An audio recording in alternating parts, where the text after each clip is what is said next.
मेरे पापा ने मुझे बताया था एक्चुअली कि एमके यादव सर हैं, यूपीएससी की तैयारी कर रहे हैं। मैं तो बहुत खुद को लकी फील करती हूँ, मेरी फ्रेंड ने आपको सजेस्ट किया था। मैंने आपका ही कोर्स इसलिए ज्वाइन किया था क्योंकि आपके कोर्स से ये था आंसर राइटिंग भी डे टू डे एक्टिव हो जाएगी। तो हस्बैंड यही बोले कि नहीं, इनका सर का करो, आइए सबका बैच आ रहा है, तुम बस ये ज्वाइन करो। उसका फायदा सर मुझे ये हुआ, और मुझे नहीं पता सर, मैं वो 5-5 मिनट में आंसर लिख रही थी वहाँ पे। तो सर से मैं एक बार मिला तो वो बोले कि तुम बस झेल जा किसी तरह मेरे को 1 महीना। सर जैसे आपने पहले क्लासेस ली थी साइंस ऑफ आंसर राइटिंग में, 8 से 10 क्लासेस शायद थी, तो उसके बाद एक दिमाग में एक फॉर्मेट सा बन गया था। तो आपका प्री के लिए, यूपीएससी प्री के लिए भी कोई बैच चलता था, तो मेरा सर एक ड्रीम था कि कभी मैं मेंस दूंगा तो आपके साथ।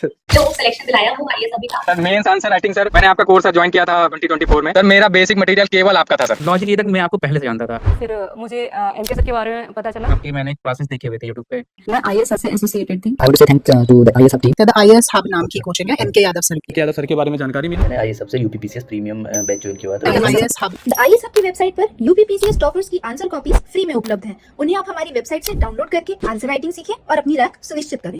हेलो एवरीवन, मेरा नाम डॉक्टर वसीमुर रहमान है।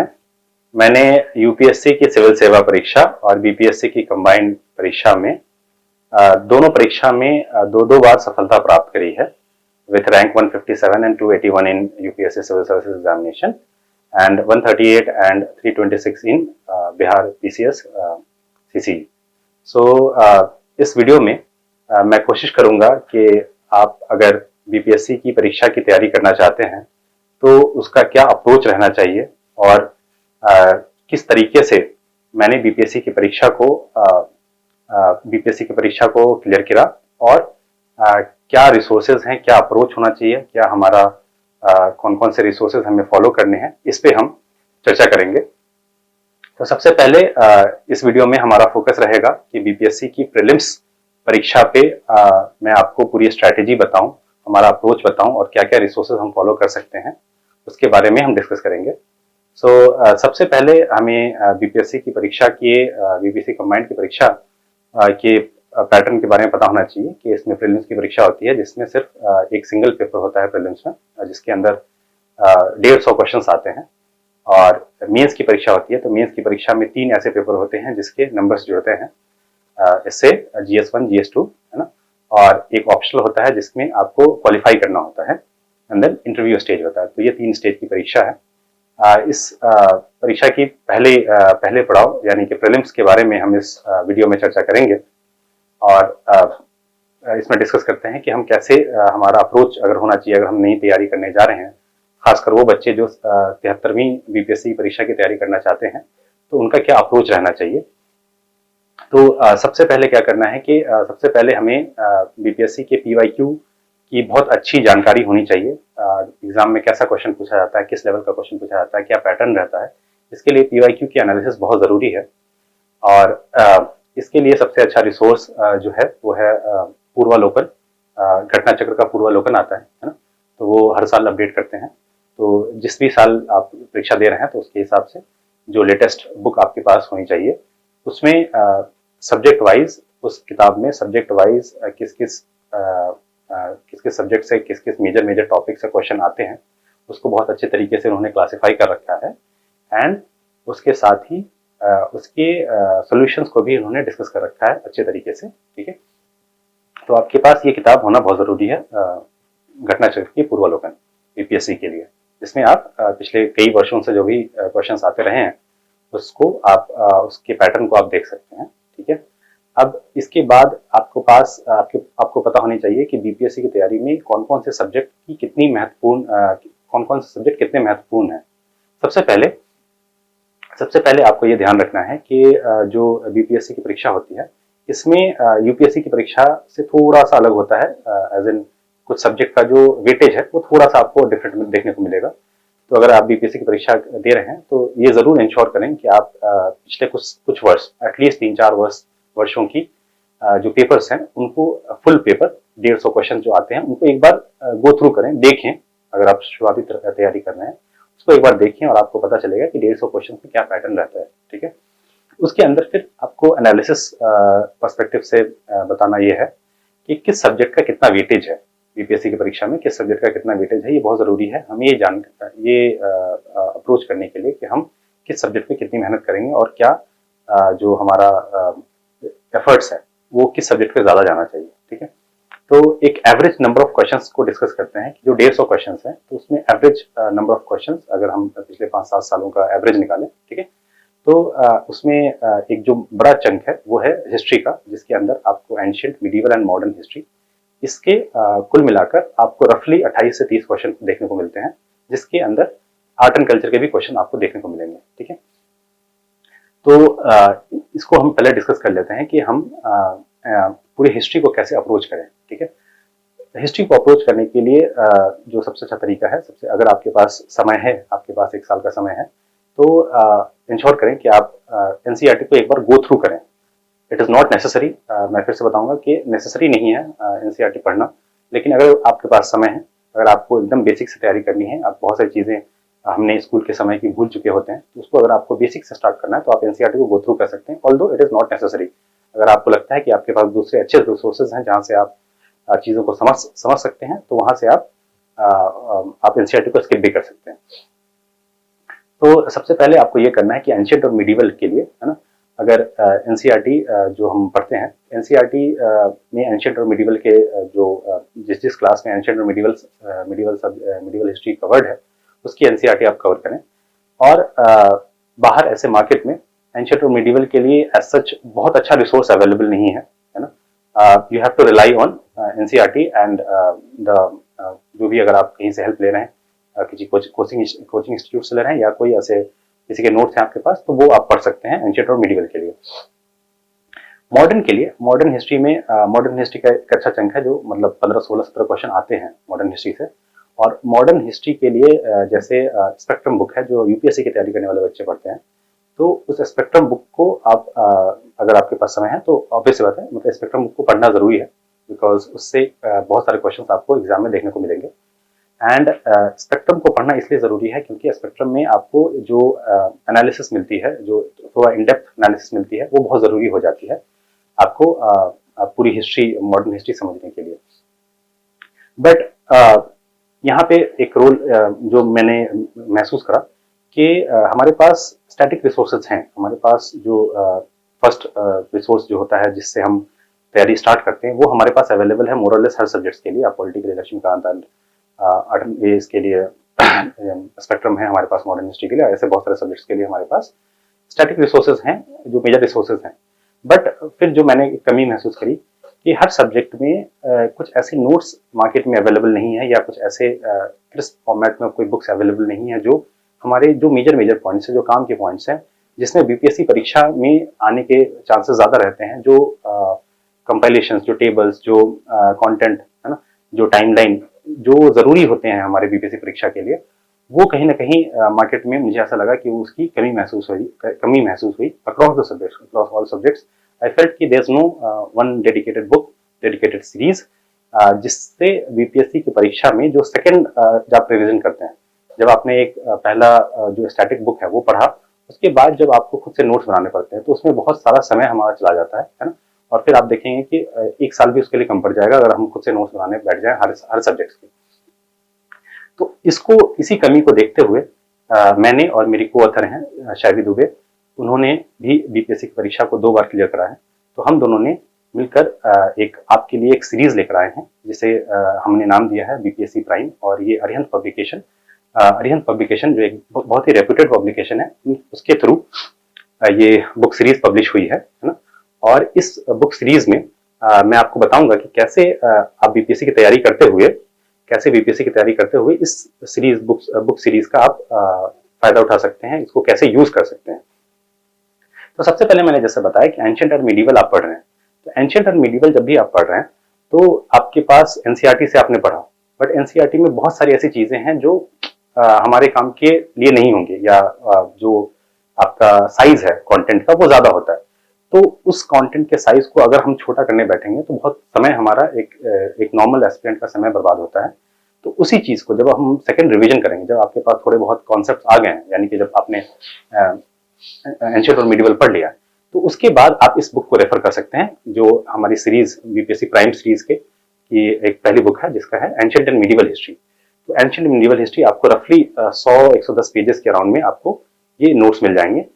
ये नोट्स भी है और बुक के फॉर्मेट में है। यहाँ पे बहुत क्रिस्प फॉर्मेट में नहीं दिया हुआ है, एज इन ऐसा भी नहीं है कि आप जो लिखा हुआ है उसको समझ ना पाए। पूरे लैंग्वेज के साथ आपको सारी चीज़ें बहुत ही अच्छे तरीके से हमने प्रेजेंट करने की कोशिश करी है। जैसा आप देख पाएंगे कि कलरफुल बुक है ना, और हमने कोशिश करी है कि सिर्फ काम की चीज़ें जो बीपीएससी परीक्षा के लिए जरूरी है, जहां से क्वेश्चंस बनते हैं, है ना, और पीवाईक्यू को देखते हुए जहां जहां जिस जिस टॉपिक पे बीपीएससी का फोकस रहता है उस पे हमने कोशिश करी है कि उन सारे चैप्टर्स को हम कवर करें और उसमें वही चीजें हम रखें जो हमारे काम की चीजें हैं। सो दैट अगर आपने पहली बार एंशिएंट मिडिवल पढ़ लिया है अपने स्टैटिस्टिकल सोर्सेज से, तो उसके बाद आप इसको रेफर कर सकते हैं और उसको फिर बेस बनाकर आप फाइनल इस पे जो भी आपको वैल्यू एडिशन अगर करना है, कहीं लगता है टेस्ट सीरीज से, तो वैल्यू एडिशन कर सकते हैं and then you are ready to go with for ancient and medieval history. यहाँ से एंशिएंट मिडिवल पढ़ के आप फिर टेस्ट सीरीज लगा सकते हैं, आप फिर रिवाइज कर सकते हैं। और जब ये एंशिएंट मिडिवल हिस्ट्री आपको 100-110 पेजेस में मिल रहा है,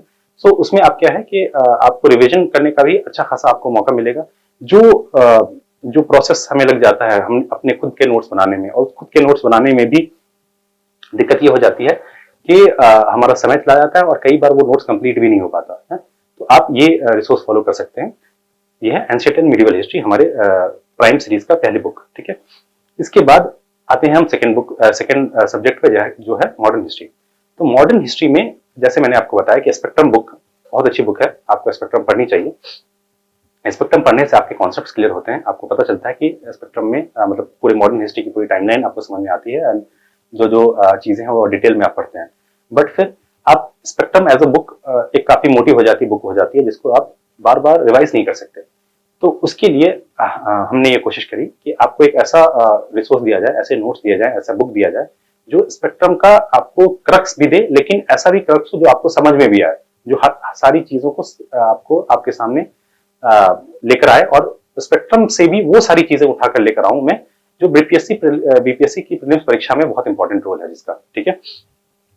तो उसके लिए हमने जो हमारी सीरीज की दूसरी बुक है that is modern Indian history, ठीक है। इसको भी हमने रफली 105 पेजेस के अराउंड कवर करा है, ठीक है। मॉडर्न हिस्ट्री को हमने 105 पेजेस के अराउंड में कवर करा है, और इसमें हमने कोशिश करी है सिमिलर फॉर्मेट यूज करने की, यानी कि आपको बहुत ही कलरफुल फॉर्मेट में, है ना, जो काम की चीजें हैं, जहां जहां आपको लगेगा कि जो काम की चीजें हैं जिससे क्वेश्चन आते हैं, क्योंकि हम लोगों ने इतने सालों की प्रिपरेशन में बहुत सारे टेस्ट सीरीज लगाए, बहुत सारे क्वेश्चन अटेम्प्ट किए और बहुत सारे आपके एग्जाम रियल टाइम एग्जाम दिया है और बहुत ही अच्छे कट ऑफ से हमने मतलब कंफर्टेबल मार्जिन से क्लियर किया है।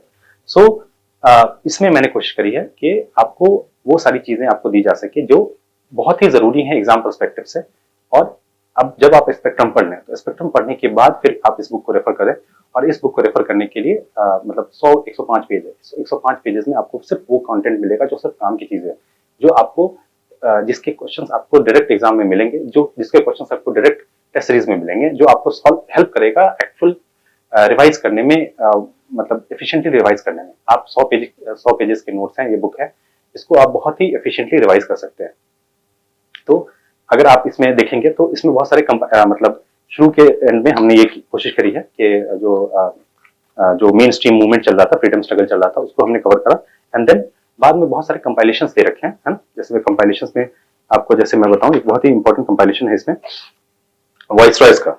जो वाइसरॉयज जितने भी हुए हैं हमारे वाइसरॉयज एंड गवर्नर जनरल, इसका कंपाइलेशन बहुत अच्छे तरीके से दे रखा है, जिसमें हमने जितने वाइसरॉयज हैं और जितने गवर्नर जनरल्स हुए हैं उन गवर्नर जनरल्स को के टेन्योर में क्या क्या चीजें इंपॉर्टेंट हुई उसको हमने कवर किया। और आप बीपीएससी की जब परीक्षा देंगे, आप पीवाईक्यू एनालाइज करेंगे तो आपको पता चलेगा कि ऐसे टॉपिक से क्वेश्चन बहुत आते हैं, ठीक है। तो इसको इस तरीके से हमने मॉडर्न हिस्ट्री को कवर किया। और खास बात यह है मॉडर्न हिस्ट्री, इसकी खास बात यह है कि हमने जो बीपीएससी की परीक्षा में जब आप पीवाईक्यू एनालाइज करेंगे तो बीपीएससी में एक तो हमारा स्टैटिक मॉडर्न हिस्ट्री से क्वेश्चन आएंगे, that is fine. And second is कि जो बिहार स्पेशल, यानी कि बिहार की स्पेसिफिक हिस्ट्री से, मतलब बिहार की मॉडर्न हिस्ट्री से, बिहार की एंशिएंट हिस्ट्री से, बिहार की मिडिवल हिस्ट्री से भी क्वेश्चंस आते हैं, ठीक है। तो हमने ये कोशिश करी है कि आपको बिहार स्पेसिफिक कंटेंट को भी हम इसी बुक में आपको दे दें, यानी कि अगर मॉडर्न हिस्ट्री का जो कंटेंट है बिहार के लिए, तो बिहार के लिए कंटेंट इसी बुक में आपको मिल जाए। जैसे आप देखेंगे कि इस बुक में हमने major personalities, historical personalities in Bihar हमने कवर किया। तो राजेंद्र प्रसाद है, वीर कुंवर सिंह है ना, और स्वामी सहजानंद सरस्वती हैं, सैयद इमाम हैं, श्री कृष्ण सिंह हैं, ऐसे करके बहुत सारे जो हमारे फ्रीडम स्ट्रगल में जो हमारे फ्रीडम फाइटर्स थे वो, और जो मेजर पर्सनैलिटीज हैं बिहार की, उसको भी हमने कवर करने की कोशिश करी, सो दैट एक सिंक्रोनाइज्ड वे में आपकी तैयारी हो पाए। उसी तरीके से जैसे मान लीजिए हमने एंशियंट हिस्ट्री करी, तो एंशियंट हिस्ट्री में बिहार स्पेसिफिक चीजें इंपॉर्टेंट हो जाती हैं। लाइक अगर हम मगध एम्पायर पढ़ रहे हैं तो मगध एम्पायर में या मौर्य एम्पायर पढ़ रहे हैं या मगध रूल पढ़ रहे हैं, मगध डायनेस्टी के अंदर और मौर्य एम्पायर में पढ़ रहे हैं, तो एक जो आप बेसिक चीजें पढ़ते हैं एनसीईआरटी से वो तो जरूरी है ही, साथ ही साथ बिहार स्पेशल के पर्सपेक्टिव से वो मौर्य रूल या मगध रूल बहुत इंपॉर्टेंट हो जाता है।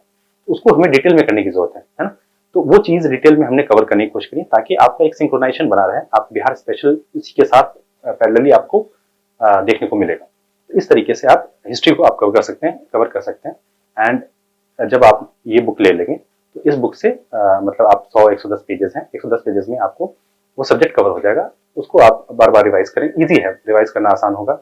हमने प्रेजेंटेशन भी ऐसा कलरफुल फॉर्मेट में किया है कि जो पढ़ने में आपको मजा आए, पढ़ने में इंटरेस्ट आए, एंड प्लस इसको रिवाइज करना आसान है। एंड देन रिवाइज करके मल्टीपल टाइम्स आप टेस्ट लिखें। टेस्ट में अगर आपको कुछ लगे कि हाँ कुछ नया इन्फॉर्मेशन प्राप्त हुआ है तो आपको इसी में लिखना है, सो दैट हमारा आइडिया ये रहा है कि it becomes the final book that you need to read to clear BPSC prelims. ठीक है, मतलब इसके बाद आपको कोई बुक पढ़ने की जरूरत नहीं है। ठीक है, एंड देन हम तो इस अगर हम हिस्ट्री की बात करें तो हिस्ट्री में आपके 28-30 क्वेश्चन इससे कवर हो जाएंगे। अब हम चलते हैं अगले सब्जेक्ट की तरफ, और अगर आप पीवाईक्यू को एनालाइज करेंगे तो पता चलेगा कि जैसे हिस्ट्री मैंने बताया 28 से 30 क्वेश्चन बनते हैं रफली, है ना।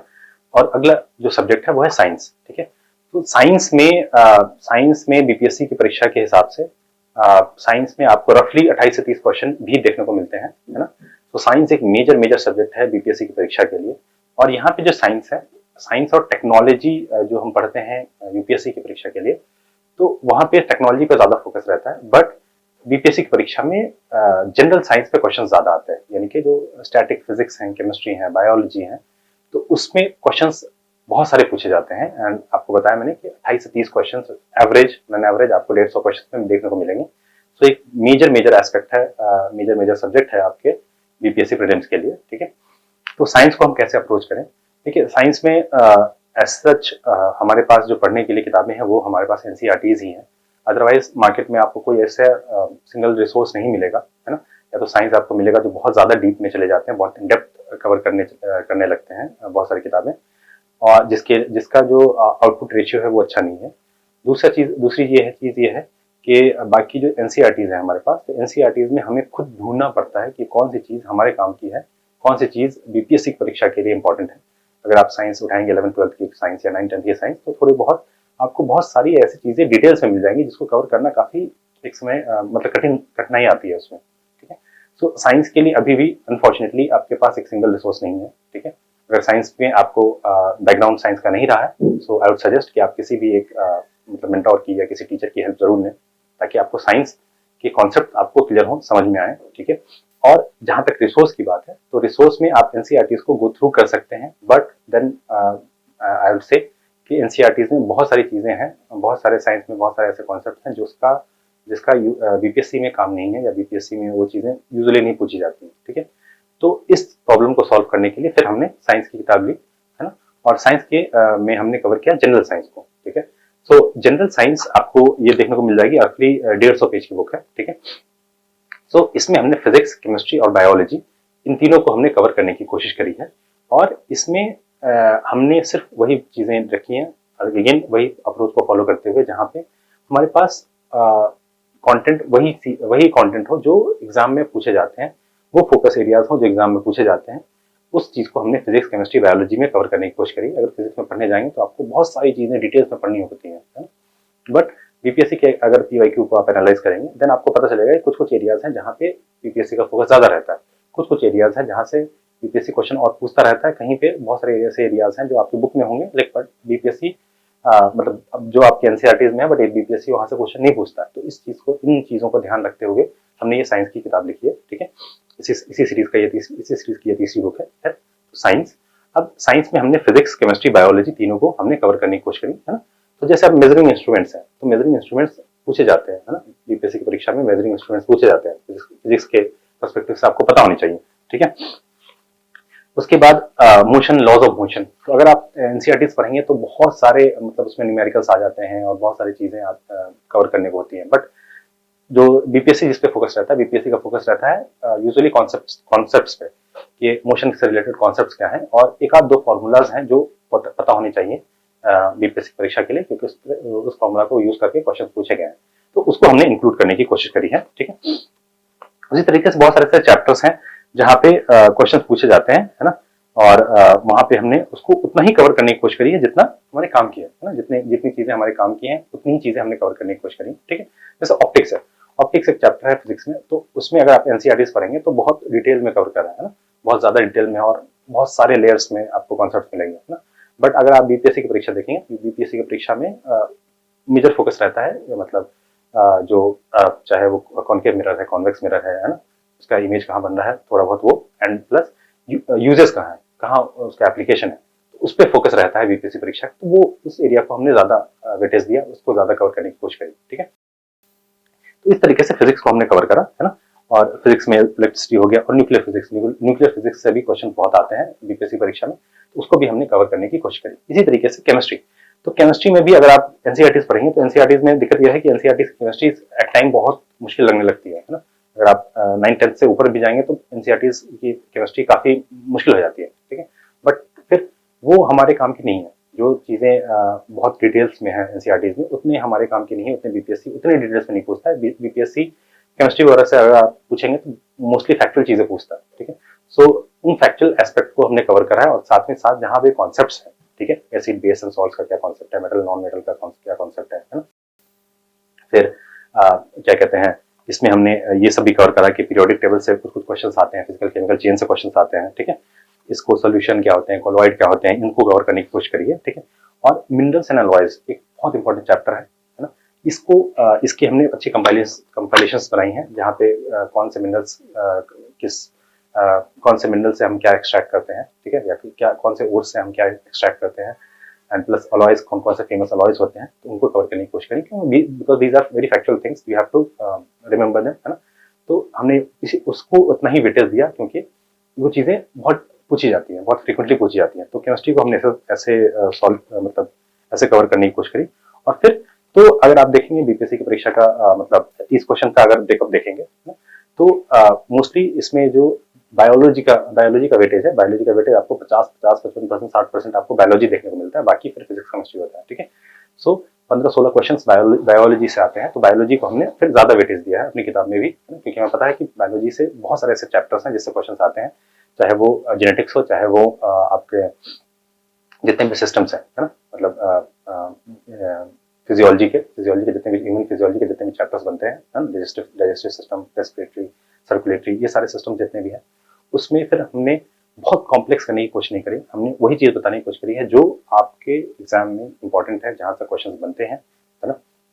अननेसेसरी चीजों को हटाया है, अननेसेसरी चीजों को जानबूझकर हमने हटाया, ताकि आप पे वो बर्डन ना पड़े, है ना। अगर आप 150 पेजेस पढ़ रहे हैं तो आप ये इंश्योर करो कि हाँ, मतलब स्टैटिक के अगर 30 क्वेश्चन बन पा रहे हैं तो एटलीस्ट मतलब एक अच्छा हिट रेशियो आपको इस किताब से मिले। ठीक है, तो बायोलॉजी में भी हमने कोशिश करी है कि आपको डायग्राम्स के थ्रू, मतलब आप देखेंगे कि हर चैप्टर में आपको अच्छे डायग्राम्स मिलेंगे, जहाँ पे आपको कॉन्सेप्ट्स क्लियर करने में हेल्प मिलेगा। ठीक है, तो डायग्राम्स के थ्रू हमने चीज़ों को रिप्रेजेंट करने की कोशिश करी है, एंड प्लस जहाँ से क्वेश्चन आते हैं जिस चैप्टर से और वेटेज जितना रहा है उसको कवर करने की कोशिश करिए।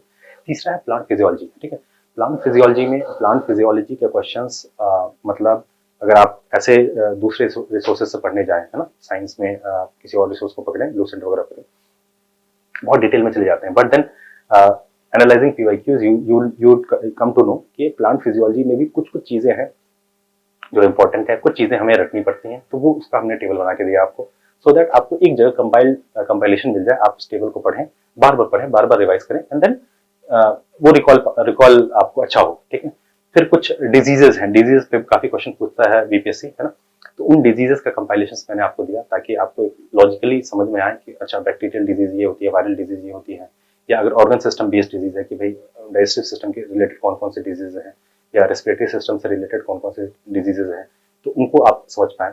या अगर आपको मतलब इटियोलॉजी से मतलब जो आप कॉज होता है ना, कोई भी डिजीज का जो कॉज है उसके बेसिस पे जो क्लासिफिकेशन होती है डिजीज की, वो हमने आप करने की कोशिश करी है। ठीक, सो दैट आपको एक ओवरऑल बहुत ही सही तरीके से डिजीजेस का कॉन्सेप्ट समझ में आ जाए कि कौन से डिजीज कौन से कैटेगरी में फॉल करती है, सो दैट ये क्वेश्चन काफी आते हैं बीपीएससी के एग्जाम में, डिजीज के कॉजेज, डिजीज के कुछ कुछ फीचर्स है ना, और डिजीज के ट्रीटमेंट पे कुछ कुछ क्वेश्चंस आते हैं। बहुत सारे ऐसे फेमस ड्रग्स हैं जिसके बारे में पूछता है ना यूपीएससी, बीपीएससी जो है वो डिजीजेस के से रिलेटेड जो ड्रग्स हैं या उसका जो मैनेजमेंट है उससे रिलेटेड कुछ कुछ चीजें पूछता है। हमने उसको कवर करने की कोशिश करी है, बट उतनी ही कवर करने की कोशिश करी है जितना हमारे लिए काफी है ना। ऑब्वियस सी बात है, हम 100% कवर नहीं कर सकते, इट्स वेरी लॉजिकल, लेकिन हम उतनी चीजों पर ध्यान दे सकते हैं जो हमें मतलब उतनी पता होनी चाहिए, सो दैट जो हमारा नंबर ऑफ क्वेश्चन हम अटेम्प्ट करते हैं उसमें हिट रेशियो हमारा अच्छा होगा। इट डज नॉट गारंटी कि आपके सारे क्वेश्चन सॉल्व होंगे, बट देन इतनी ही चीजें आप पढ़ सकते हैं, प्रैक्टिकली इतनी चीजें जाननी चाहिए थोड़ी बहुत। उसके साथ आप जब टेस्ट सीरीज लगाएंगे तो आप चीजें थोड़ी बहुत उसमें आप थोड़ा सा ऐड कर सकते हैं। फिर आपकी ये जो साइंस की बुक होगी that will become the final book, जिसको आपको बार बार पढ़ना है, बार बार रिवाइज करना है, and then you have to go and write your test. ठीक है, तो आपको मैं बताया कि हिस्ट्री एंड साइंस 60 क्वेश्चंस आपके यहाँ से आते हैं, हिस्ट्री और साइंस से 30 और 30 क्वेश्चन। ठीक है, अब इसके आगे चलते हैं। इसके आगे जो मेजर सब्जेक्ट है वो है ज्योग्राफी। ठीक है, सो ज्योग्राफी में हमें कैसे चलना है, ज्योग्राफी में जो हमारा अप्रोच रहेगा, ज्योग्राफी में अप्रोच ये रहता है कि ज्योग्राफी में ब्रॉडली फिजिकल ज्योग्राफी से है ना, ह्यूमन ज्योग्राफी से और इकोनॉमिक ज्योग्राफी से, इससे क्वेश्चन आते हैं, तीनों से क्वेश्चन आते हैं। ठीक है, फिजिकल ज्योग्राफी में भी फिर Indian geography and world geography. ठीक है, तो इसको आप अगर आप पीवाईक्यू देखेंगे, घटना चक्र की बुक देखेंगे, तो उसमें आपको पता चलेगा कि कौन कौन से चैप्टर से क्वेश्चन ज्यादा बनते हैं। ठीक है, तो इसमें आपको ये पता चलेगा कि यहाँ पे ज्योग्राफी, बीपीएससी में ज्योग्राफी जो है उसमें थोड़ा सा इनका जो मतलब ओरिएंटेशन है ये थोड़ा फैक्चुअल ज्यादा जाते हैं। ठीक है, अगर आपको यूपीएससी से कंपेयर करेंगे, यूपीएससी में it's more about more into concept, but BPSC की पीवाईक्यू अगर आप उठा के देखेंगे तो मोस्टली फैक्चुअल है, बहुत सारी चीजें आपको रखनी पड़ेंगी, बहुत सारी चीजें आपको याद करनी पड़ेंगी। ठीक है, तो उसी चीज को हमने ध्यान में रखते हुए फिर आपको अगर पढ़ना है तो पढ़ने के लिए फिर एनसीईआरटीज हैं, एनसीईआरटीज आर देयर, एनसीईआरटीज को आप पढ़ सकते हैं। अगर एनसीईआरटी आप नहीं पढ़ना चाहते हैं, ठीक है, ज्योग्राफी की NCERTs is usually recommended, but अगर आपके पास समय नहीं है, आपको लगता है कि ज्यादा हो रहा है, so then you can refer to PMFIAS की बुक, है ना। पीएमएफआईएस की बुक थोड़ी सी मोटी होती है, बल्कि होती है ना, तो उसमें से सिलेक्टिवली आप पढ़ सकते हैं डिपेंडिंग ऑन कि किस चैप्टर से बीपीएससी ने क्वेश्चन कितने पूछे हैं। ठीक है, तो वो आपका एक बेस बुक बन सकता है पीएमएफआईएस की बुक। ठीक है, बट देन पीएमएफआईएस की बुक भी थोड़ी बल्कि हो जाती है, जिसको आप बार बार रिवाइज नहीं कर सकते। ठीक है, सो देन आपको क्या करना है कि मतलब कोई भी एक रिसोर्स, या तो इधर यू रीड एनसीईआरटीज और इधर यू रीड पीएमएफआईएस की बुक, एक जो मेजर बुक है जिससे आप कॉन्सेप्ट बनाएंगे वो कॉन्सेप्ट पढ़ लें, एंड देन जब बात आएगी आपके नोट्स की, जब आप बात आएगी आपको जो फाइनल आपको चीजें जो याद करनी है, फिर आपको ये रेफर करना है, this is geography book of BPSC, geography book BPSC prime series की। ठीक है, तो इसमें भी मैंने कोशिश करी है कि आपको मतलब चीजें कवर कराई जाए, both Indian geography and world geography की। ठीक है, और ह्यूमन ज्योग्राफी की। तो इसमें एक बैलेंस मेंटेन किया गया ताकि आपको कुछ कॉन्सेप्ट भी समझ में आए, जो भी रिलेटेड कॉन्सेप्ट है, चाहे वो जियोमॉर्फोलॉजी के हैं, चाहे वो क्या कहते हैं क्लाइमेटोलॉजी है या ओशियनोग्राफी है, इनके कॉन्सेप्ट समझ में आए, एंड प्लस जो फैक्चुअल एस्पेक्ट है ना, रिवर्स पे बहुत क्वेश्चन आपको देखने को मिलेंगे, इंडियन रिवर्स पे क्वेश्चन आपको बहुत क्वेश्चन देखने को मिलेंगे बीपीएससी में फिल्म्स में, तो उसको हमने उतना ड्यू रिस्पेक्ट दिया है, उतना ड्यू कंटेंट दिया है आपको, ताकि रिवर्स के क्वेश्चन आपको मिस ना करें। ठीक है, बहुत सारे ऐसे कंपाइलेशंस दी हैं जिससे क्वेश्चन बीपीएससी पूछता आ रहा है कि जैसे कौन से रिवर पे कौन सी सिटीज मतलब सिचुएटेड है, तो वो सारे कंपाइलेशंस आपको मिल जाएंगे, कौन सा वाटरफॉल कहाँ है, कौन सा लेक कहाँ है ना, ये सारी चीजें मैंने कवर करने की कोशिश करी हमने कि इस बुक में आपको कवर की जा सके, सो दैट, और इसमें आपको बहुत सारे मैप्स भी देखने को मिलेंगे, डायग्राम्स देखने को मिलेंगे, है ना, और बहुत सारी चीजों को हमने लॉजिकली भी डिवाइड करने की कोशिश करी है। ठीक है, सो लाइक अगर आइलैंड्स पढ़ेंगे, ठीक है, तो कौन कौन से मेजर आइलैंड्स पाए जाते हैं पूरे वर्ल्ड में, ठीक है, तो उसको हमने कॉन्टिनेंट वाइज डिवाइड करने की कोशिश करी है। ठीक है, उसके बाद ही जैसे आप ऐसे देख लें कि रिवर्स है, तो वर्ल्ड के रिवर्स जो है, तो वर्ल्ड के रिवर्स को भी हमने कॉन्टिनेंट वाइज डिवाइड किया कि कौन कौन से रिवर किस किस कॉन्टिनेंट पे मिलती है, एक मैप भी अटैच्ड है इसके साथ, है ना, एंड प्लस आपको कॉन्टिनेंट वाइज उसके साथ अगर कुछ स्पेशल चीज है जिसका आपको पता होना चाहिए, तो वो हमने कवर करने की कोशिश करी। ठीक है, तो इस ज्योग्राफी की बुक में आपको मैप के साथ आपको कंटेंट मतलब ज्योग्राफी का कोर कॉन्सेप्ट भी क्लियर हो जाएगा, एंड प्लस जो चीजें फैक्चुअल चीजें हैं जिसको हमें याद करना पड़ेगा, तो वो आपको कंपाइलेशन मिल जाएगा, सो दैट आपको कहीं और भटकना ना पड़े एंड वो सारी चीजें कवर हो जाए। तो हमने फिजिकल ज्योग्राफी भी करा, इंडियन ज्योग्राफी भी करा, लास्ट में ह्यूमन ज्योग्राफी में भी ये जो समझ में आया, जो आपको बीपीएससी क्वेश्चन उठा के देखेंगे तो वहाँ पे दो एस्पेक्ट्स तो बहुत फोकस है उनका, एक तो ट्राइब्स पे और दूसरा डेमोग्राफी पे, ठीक है। तो डेमोग्राफी एंड पॉपुलेशन है ना, demography and population and tribes, ये दोनों चैप्टर्स को हमने अच्छे से कवर किया है, सो दैट आपके जो भी इससे रिलेटेड कॉन्सेप्ट्स हैं वो क्लियर हो जाए, ठीक है। इसके साथ भी हमने बीपीएससी के जो कोर बीपीएससी के भी स्पेशल मतलब बीपीएससी स्पेशल जो मतलब बीपीएससी के स्पेसिफिक ज्योग्राफी की चीजें हैं कि बीपीएससी बिहार में कौन कौन से रिवर हैं, बिहार में कौन कौन सा सॉइल है, बिहार में कौन कौन से है ना मतलब बिहार से मतलब कि सॉइल के टाइप क्या है या क्लाइमेटिक जोन्स कौन कौन से हैं, ठीक है। ये सारे जोन्स को भी हमने मतलब बिहार के स्पेसिफिक चीजों को भी इसी बुक में कवर करने की कोशिश करिए, ताकि आपको फिर दो जगह से भटकना ना पड़े, ठीक है। सो दैट अगर आप ये ज्योग्राफी किताब पढ़ें तो आपको ये फिर आखिरी किताब हो, इसमें आप लिखें, इसमें अपने नोट्स को मतलब थोड़ा सा कुछ अगर अपडेट करना है टेस्ट सीरीज से तो अपडेट करें, एंड देन इसको बार बार रिवाइज करते रहें। ये भी कुछ ज्यादा नहीं है, ये 130 पेज की किताब है ना, 130 पेजेस, वेरी मतलब बहुत ही कंसाइज वे में आपको कंटेंट मिलेगा, बहुत ही कंटेंट डेंस मिलेगा आपको, हर पेज पे आपको काम की चीजें आपको देखने को मिलेगी, है ना। तो ये चीज हमने कवर करने की कोशिश करी है इस बुक में, ठीक है। ज्योग्राफी वेरी इंपॉर्टेंट, ज्योग्राफी इसलिए इंपॉर्टेंट हो जाता है क्योंकि आपको भी मतलब एवरेज थोड़ा बहुत इसका नंबर ऑफ क्वेश्चंस डिफर करते हैं, बट 15-17 क्वेश्चन आपको देखने को मिलेंगे ज्योग्राफी से, है ना। और फिर अगर बिहार के स्पेसिफिक टॉपिक भी मतलब क्वेश्चंस बिहार के स्पेसिफिक ज्योग्राफी के जो टॉपिक्स होते हैं उसको भी हमने इस बुक में कवर करने की कोशिश करी, ठीक है। तो ये हमारा एक रफली अगर हम देखें तो हमारे मॉडर्न मतलब हिस्ट्री खत्म हो गया 30 क्वेश्चन उसके, साइंस खत्म हो गया 30 क्वेश्चन उसके, ठीक है। ज्योग्राफी के 15-17 क्वेश्चन वो हो गए, ठीक है। इसके बाद एक मेजर सब्जेक्ट है दैट इज पॉलिटी, ठीक है। पॉलिटी में आपको पता है कि पॉलिटी का एक सिंगल सोर्स है दैट इज लक्ष्मीकांत, आपको लक्ष्मीकांत पढ़ना है एनी हाउ, है ना, लक्ष्मीकांत पढ़ना है। देन लेकिन फिर उसके साथ क्या है कि लक्ष्मीकांत को आपको यूपीएससी के तरीके से नहीं पढ़ना, जैसे यूपीएससी की तैयारी में बच्चे पढ़ते हैं, तो यूपीएससी की तैयारी में क्या करना कि हमें बहुत डिटेल्स में पढ़ना होता है, बहुत सारी चीजें, every point becomes very important, ठीक है। बट अगर आप बीपीएससी को एनालाइज करेंगे, जैसे मैंने बताया पूर्वावलोकन अगर आपके पास होगी तो उसमें क्या होगा कि आपको पता चलेगा कि कौन कौन से चैप्टर से कितने क्वेश्चन आ रहे हैं, ठीक है। तो एक एवरेज आपको पता चल जाएगा कि यार ये चैप्टर ज्यादा इंपॉर्टेंट है, इस चैप्टर में भी कितने डेप्थ में जा रहे हैं वो, है ना, तो उतने डेप्थ में ही आपको जरूरत पड़ेगी, ठीक है। और फिर जितने भी आपके चैप्टर्स हैं लक्ष्मीकांत में, है ना, तो शुरू के चैप्टर्स काफी इंपॉर्टेंट हो जाते हैं, है ना। और जो कुछ मेजर चैप्टर्स आपको देखने को मिलते हैं जैसे पार्लियामेंट है, ठीक है, तो पार्लियामेंट में भी कुछ चीजें हैं जो इंपॉर्टेंट हैं, अदरवाइज उतने डेप्थ में नहीं जाना आपको, ठीक है।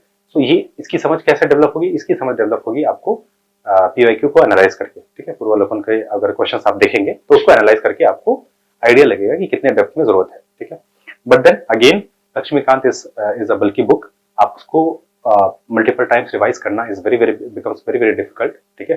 तो आप क्या करेंगे, आप को एक नोट्स चाहिए, एक ऐसे नोट्स जिसमें लक्ष्मीकांत की सारी वो चीजें, काम की चीजें आपके पास हों, सो दैट आप उसको मल्टीपल टाइम्स रिवाइज कर सके। So then we have this, हमारे पास ये इस प्राइम सीरीज की पॉलिटी की किताब, ठीक है।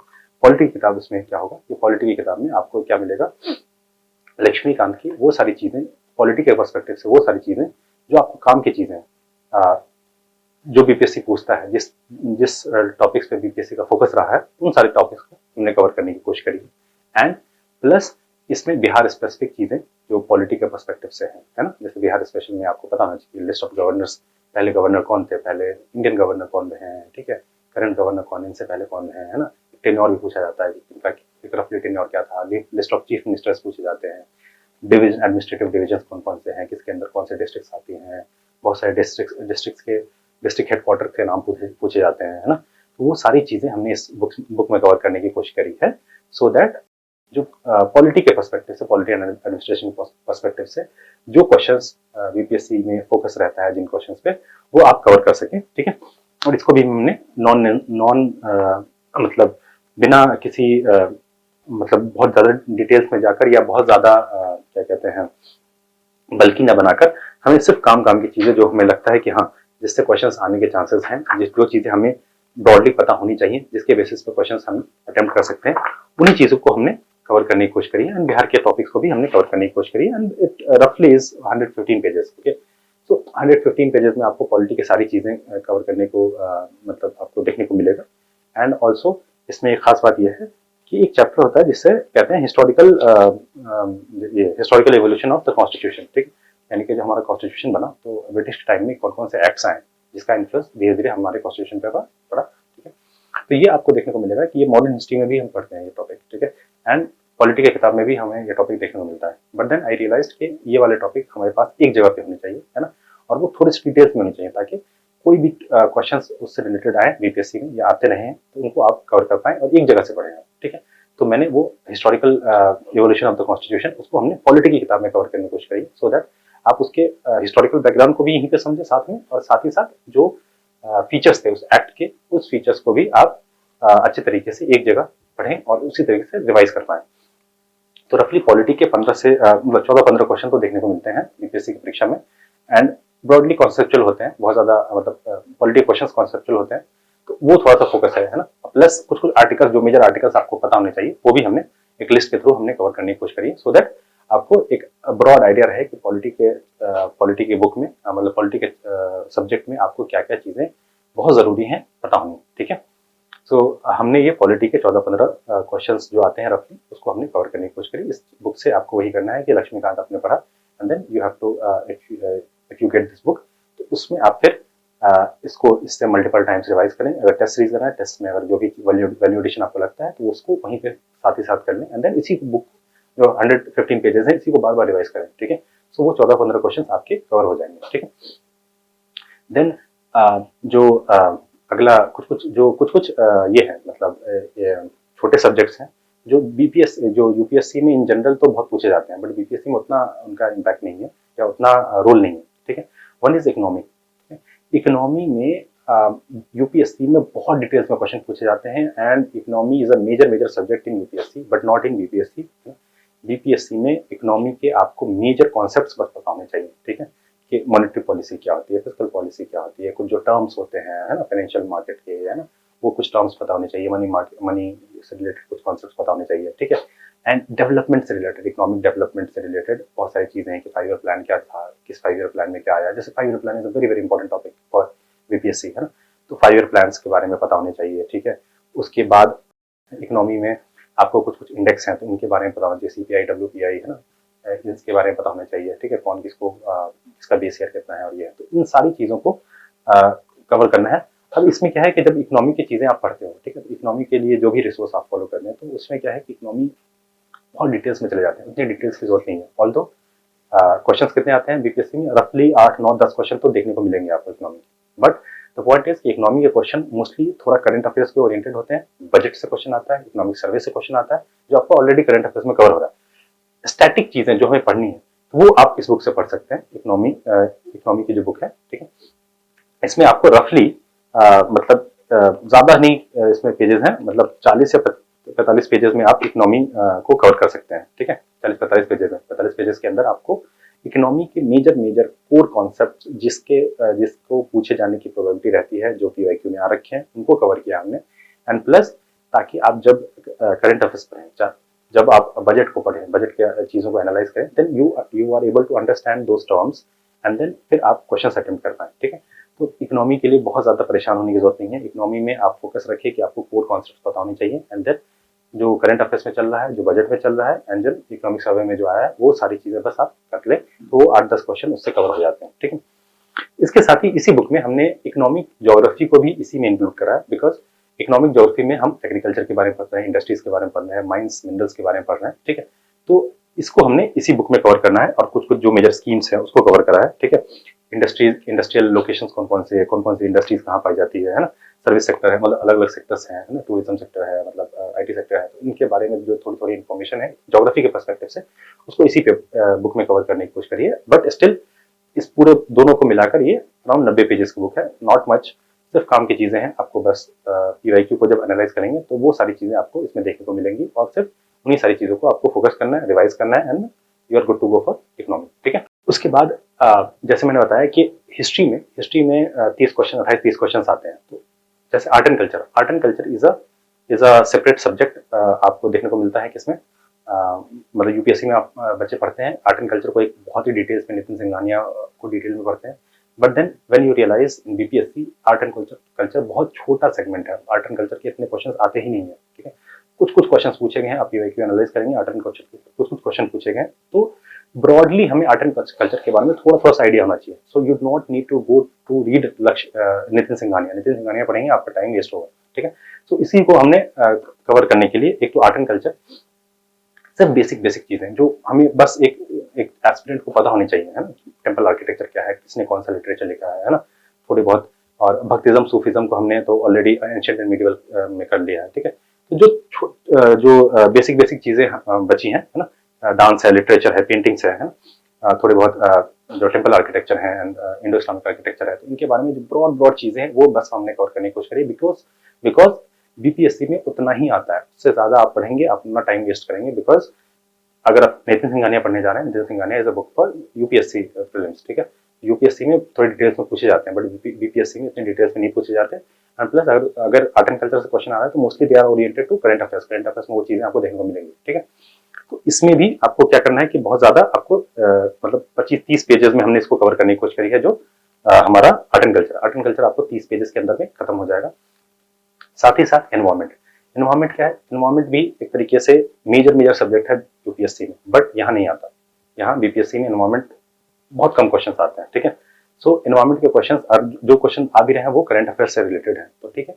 इसीलिए मैंने कोशिश करी है कि जो एनवायरमेंट से रिलेटेड जो बेसिक टर्मिनोलॉजीज हैं, बेसिक कॉन्सेप्ट्स हैं, उसको आपके लिए कवर किया जाए, है ना। वो भी 30-40 पेजेस के राउंड में एनवायरमेंट की चीजें कवर्ड है ना, कि कौन कौन से मूवमेंट, मतलब क्या कहते हैं, मतलब तीनों चीजें, pollution, biodiversity and climate change, ये तीनों चीजों को हमने कवर करने की कोशिश करी, सो दैट आपके कॉन्सेप्ट्स क्लियर हो। So when you read current affairs, उससे आपको लिंक कर पाओ, और थोड़े बहुत जो भी क्वेश्चन, कुछ क्वेश्चन जो एनवायरमेंट के देखने को मिलते हैं वो आपको यहाँ से कवर हो जाएंगे, या आपके करंट अफेयर्स में तो कवर होते ही हैं, ठीक है। तो उसके लिए यानी कि what I am trying to tell you कि there are few subjects that is not a major priority for BPSC, है ना। मतलब उसको डिटेल्स में नहीं पढ़ना है, it is a priority, it is something that is asked, art and culture, environment, ठीक है, एंड इकोनॉमी, ठीक है। तो इससे क्वेश्चंस आ रहे हैं, बट आपको उसको यूपीएससी के लेवल का नहीं पढ़ना है, बिकॉज यूपीएससी में उसके डेप्थ बहुत ज्यादा है, बीपीएससी में उतने डेप्थ में नहीं आता। तो जितनी डेप्थ में आता है, जितना काम की चीजें, उतनी ही चीजें इस किताब में लिखी हुई हैं, आप इसको पढ़ें and then you are good to go for these subjects, ठीक है। लास्ट का जो बचा, लास्ट में यह है कि बीपीएससी में जो एक मेजर सेगमेंट है जो आपको बहुत सही नंबर दिलाएगा, वो है आपका मैथ्स एंड रीजनिंग, ठीक है। 10 क्वेश्चन फिक्स्ड हैं मैथ्स एंड रीजनिंग के, वो आएंगे ही आएंगे, ठीक है। और उस 10 क्वेश्चन में जो भी अच्छे एस्पिरेंट्स होते हैं, दे स्कोर मैक्सिमम मार्क्स, इधर दे स्कोर 10 आउट ऑफ 10 और 9 और 8, इससे कम तो कोई नहीं लाता, है ना। जिनके मतलब इसमें क्या है कि ये क्वेश्चंस ऐसे होते हैं जिसको आप अगर मतलब जिसको आप सॉल्व कर सकते हैं इजीली, एंड इसको अगर आप गलती करते हैं तो फिर क्या होगा कि रेस में आप पीछे रह जाएंगे, ठीक है। तो इसलिए मैथ्स एंड रीजनिंग बहुत जरूरी है आपको पढ़ना, ठीक है। सो मैथ्स एंड रीजनिंग के लिए कोई सिंगल रिसोर्स ऑब्वियस सी बात है मार्केट में नहीं है। आपके मैथ्स के किताब आप लेने जाएंगे, मतलब आर.एस. अग्रवाल और जो किताबें हैं तो वो सारी मतलब एकेडमिक किताबें हैं, ठीक है। जो हमारे काम की चीजें हैं वो कोशिश करी है मैंने कि ये वाली बुक जो है जनरल मेंटल एबिलिटी, ठीक है। सो जनरल मेंटल एबिलिटी में मैथ्स एंड रीजनिंग के जो मेजर चैप्टर जिस थीम से क्वेश्चंस आते हैं उनको हमने कवर करने की कोशिश करी है। एंड आप देखेंगे कि 67 और उसके आगे के बाद बीपीएससी में जो मैथ्स के क्वेश्चन है वो घट रहे हैं और रीजनिंग के क्वेश्चन बढ़ रहे हैं, ठीक है। तो अब जो बीपीएससी का फोकस है वो रीजनिंग पे ज्यादा है, ठीक है। तो आपको रीजनिंग के क्वेश्चंस का एक लॉजिक, एक आइडिया रहना चाहिए कि how to solve reasoning questions. तो अगर वो आप कर पाएंगे तो उसके लिए कोई सिंगल रिसोर्स मार्केट में नहीं थी, है ना। सो वी ट्राइड कि at least you should have something, एक हल्का गाइड बुक, है ना, ताकि आप मैथ्स एंड रीजनिंग के जो अप्रोच है कि अगर मान लो मतलब क्या कहते हैं जो रिलेशनशिप वाले क्वेश्चंस होते हैं तो उनको कैसे अप्रोच करना है, डाइस वाले क्वेश्चंस उनको कैसे अप्रोच करना है, ठीक है। या आपको जो क्या कहते हैं फिल करने होते हैं, नंबर्स फिल करने होते हैं, आपको गेस करना होता है कि ये नंबर इसके आगे इस सीक्वेंस में कौन सा नंबर आएगा, तो वो गेस करने होते हैं, तो वो कैसे अप्रोच करें उसका ये गाइड है। बट देन ये गाइड आपको गाइड की तरह है ना। आपको मैथ्स एंड रीजनिंग में अगर अच्छे नंबर लाने हैं then you have to practise a lot, practice is the key in for maths and reasoning. वो डिपेंड करता है आपका बैकग्राउंड क्या है। बहुत सारे लोग जिनका मैथ्स बैकग्राउंड रहा है तो वो उनके लिए इजी हो जाता है रीजनिंग करना, है ना। एटलीस्ट बीपीएससी के लेवल पे बीपीएससी में चीजें आसान रहती हैं compare to that of UPSC, और उसको आप सॉल्व कर सकते हैं। अगर नहीं आपका बैकग्राउंड रहा है तो आप उसको मतलब एक गाइड बुक को इस बुक को लें एंड देन इसके बेसिस पे आप कॉन्सेप्ट समझे। अगर आपको नहीं समझ में आता है, अगर आपको फर्दर लगता है कि आपकी किसी टीचर की, किसी मेंटर की हेल्प है तो उनसे हेल्प लें, एंड फिर जाकर आप बहुत सारे क्वेश्चंस की प्रैक्टिस करें। और क्वेश्चंस की प्रैक्टिस का सबसे अच्छा तरीका है कि पहले पीवाईक्यू सॉल्व करें। पीवाईक्यू सॉल्व करें, जब पीवाईक्यूज आपके खत्म हो जाए देन आपको कोशिश करनी है कि साथ ही साथ आप जो है मतलब बाकी के क्वेश्चंस करते चले जाएं। ठीक है, सो maths and reasoning is a very very important component for BPSC prelims because it has a very high hit ratio. ठीक है, बाकी मैंने बताया कि इसमें बिहार स्पेशल को अगर हम अलग रखते हैं, बिहार स्पेशल को सब्जेक्ट को अलग रख देते हैं तो उससे भी 20 से 25 क्वेश्चंस बनते हैं। ठीक है, बिहार स्पेशल से। बट इसको अगर हम डिवाइड कर देते हैं अक्रॉस हिस्ट्री, ज्योग्राफी, है ना, पॉलिटी, तो फिर आप देखेंगे कि हर सब्जेक्ट में मतलब क्वेश्चंस बन जाते हैं, 3-4, 5 क्वेश्चन बनते हैं। ठीक है, तो उसको आपको मैथ हमने जो ये सीरीज निकाली है तो उसमें क्या है कि जो सब्जेक्ट आप पढ़ रहे हैं उसके साथ ही साथ आपके वो सी चीजें कवर हो जाएंगी। ठीक है, now the last thing that comes is major component that is current affairs. ठीक है, सो करंट अफेयर्स में क्या करना है, करंट अफेयर्स में रफली 30 क्वेश्चन आते हैं, है ना, किसी साल बढ़ जाएंगे किसी साल घट जाएंगे, बट एवरेज 27-28 क्वेश्चन तो रहते ही रहते हैं करंट अफेयर्स के। ठीक है, अब करंट अफेयर्स को कैसे अप्रोच करना है, करंट अफेयर्स के लिए जो बीपीएससी के लिए सबसे अच्छा रिसोर्स है दैट इज एडिटोरिया कोचिंग इंस्टीट्यूट है जो करंट अफेयर्स के लिए मैगजीन निकालती है। वो मैगजीन बहुत अच्छी है, उस मैगजीन को तो पढ़ना ही पढ़ना है। ठीक है, सेकेंड, अगर और लेकिन दिक्कत यह है कि एडिटोरिया से अब जो है क्वेश्चंस का नंबर अब जो हिट रेशियो है वो कम हो गया है। ठीक है, ऑब्वियस सी बात है, बिकॉज बहुत ज्यादा जब मतलब बीपीएससी भी इवॉल्व करता है अपने आप को, है ना, तो क्वेश्चंस करंट अफेयर्स को तैयार करने के लिए आपको मल्टीपल थोड़ा सा रिसोर्स का ध्यान रखना है। ठीक है, तो एक है स्टडी फॉर सिविल सर्विसेज, आप उसकी करंट अफेयर्स को थोड़ा देख सकते हैं। एंड अगर आपके पास और टाइम है, आप थोड़ा लगता है कि हमें जरा कुछ करंट अफेयर्स को की कमी रह गई है, तो आप कोशिश करेंगे तो एक करंट अफेयर्स अपडेटेड करके चैनल है तो वो भी आप मतलब उसको फॉलो कर सकते हैं। अब हमारे पास जो सिचुएशन है वो ये है कि दो तरह के कैंडिडेट हैं ना, एक जो जिनके पास अभी 73rd बीपीएससी जिनको देना है, जिनके पास ऑलमोस्ट 1 साल है ना, और एक दूसरे तरह के कैंडिडेट हैं जो इस साल भी अपियर होना चाहते हैं। ठीक है, तो इसके लिए हम स्ट्रैटेजी डिस्कस करेंगे कि how we can approach this. ठीक है, पहला कि जो 73rd बीपीएससी एग्जाम देना चाहते हैं तो उनके लिए क्या है कि आपके पास 1 साल है, तो कोशिश ये करनी है कि प्रीलिम्स और मेंस की जो तैयारी है ना, प्रीलिम्स और मेंस को दोनों को मतलब दोनों की तैयारी पैरेलली करनी है। यानी कि जिस दिन आप पढ़ रहे हैं तो कुछ टाइम आप प्रीलिम्स की चीज़ों को देंगे और कुछ टाइम मेंस की चीज़ों को देंगे। ये तैयारी आपकी साल भर चलेगी।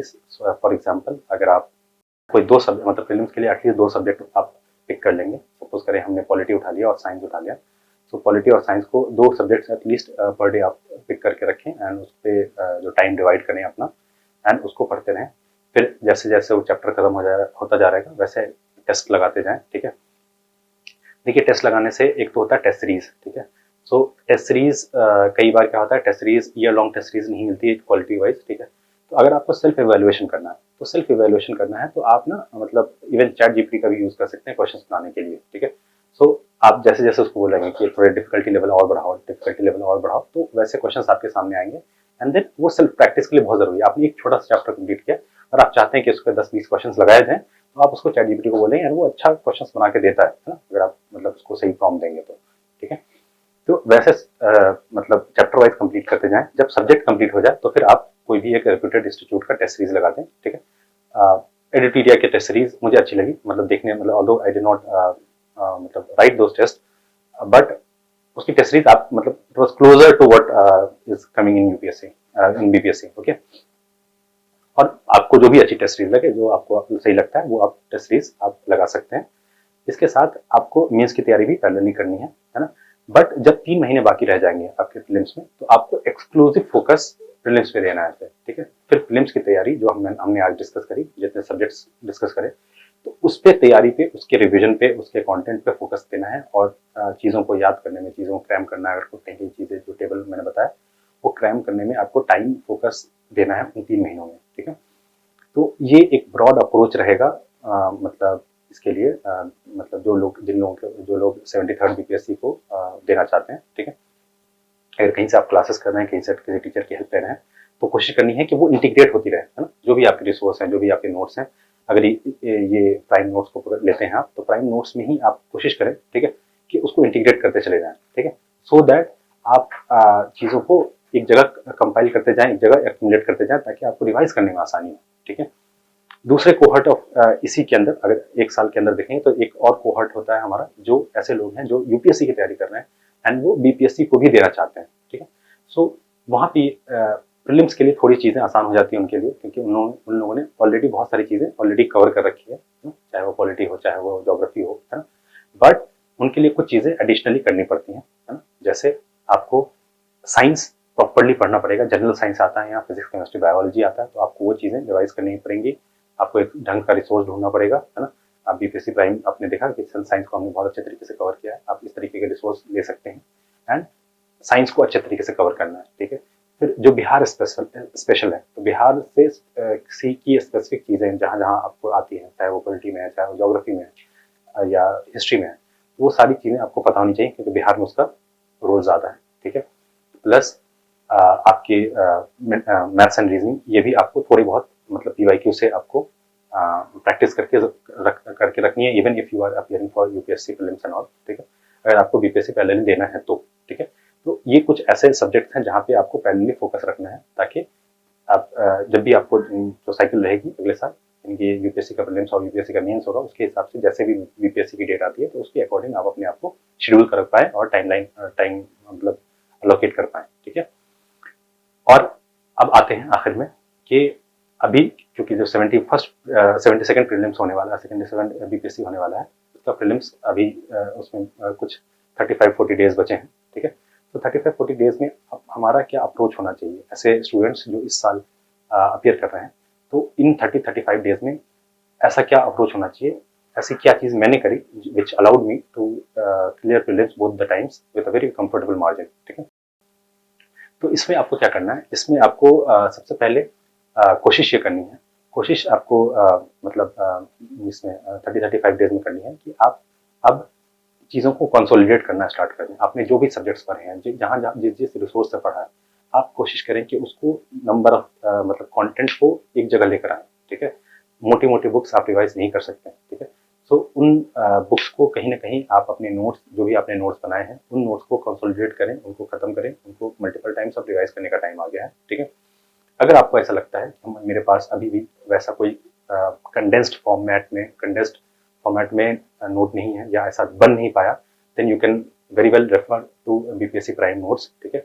इसमें आपको वो सारी चीज़ें जहाँ पे एग्जाम ओरिएंटेड चीज़ें जो हमारे कंडेंस्ड फॉर्म में चाहिए, यानी कि 100-120 पेज पर सब्जेक्ट हमें चाहिए, वो आपको बहुत अच्छे तरीके से बीपीएससी प्राइम नोट्स में मिल जाएंगे, है ना। सो आप उसको ले सकते हैं, है ना। इन बुक्स को आप कवर कर सकते हैं, क्योंकि बहुत ही मतलब बहुत सारी चीज़ें जो आपने ऑलरेडी पढ़ रखी हैं, ठीक है।